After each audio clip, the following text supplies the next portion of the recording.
February 2nd, 2026. A strong Arctic air mass remains entrenched across much of the eastern United States this morning, with widespread sub-freezing air and lingering cold weather hazards at and near the surface, while the West enjoys relatively benign conditions under a broad ridge. Overnight low temperatures will challenge standards from the southeast up through the northeast, and the juxtaposition of this cold with mid-level flow supports a clipper-like feature likely to graze the northern tier later today, bringing ancillary light snow and potential brief flight restrictions at hubs such as Chicago and parts of the Great Lakes corridor. In the southeast, including Atlanta and Charlotte markets, persistent cold and dry high pressure will maintain VFR TIFs for most terminals, but radiational cooling and light winds this morning could lead to localized fog and patchy IFR around sunrise.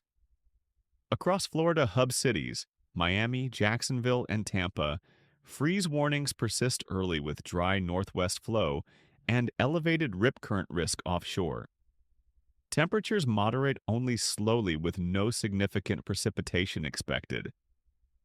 Into the Central Plains and Rockies, Denver and Kansas City operations will see dry skies and increasing temperatures under building heights, though valley fog potential remains a tactical consideration into mid-morning.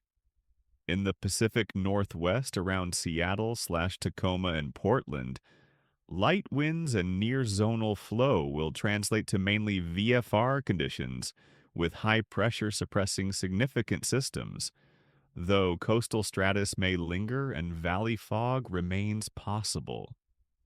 Along the southern plains and Gulf Coast, moderate southerly winds will prevent widespread low stratus development at major hubs like Dallas/Fort Worth and Houston, and ceilings should stay in VFR brackets through today.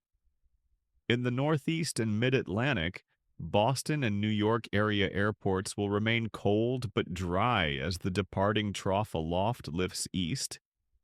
Light snow from the Clipper may clip upstate hubs late today, with only minor accumulations expected and quick drying behind the wave.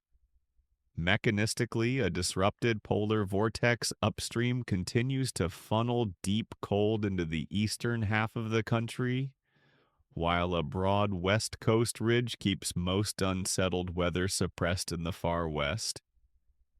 Clipped shortwave energy progressing across the northern CONUS will be the chief driver for today's limited light snow, with surface high pressure dominating elsewhere.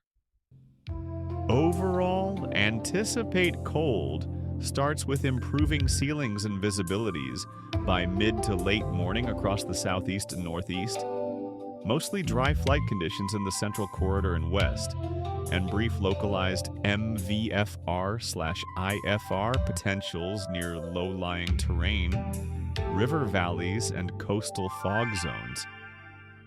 Adjust briefings accordingly at your hubs.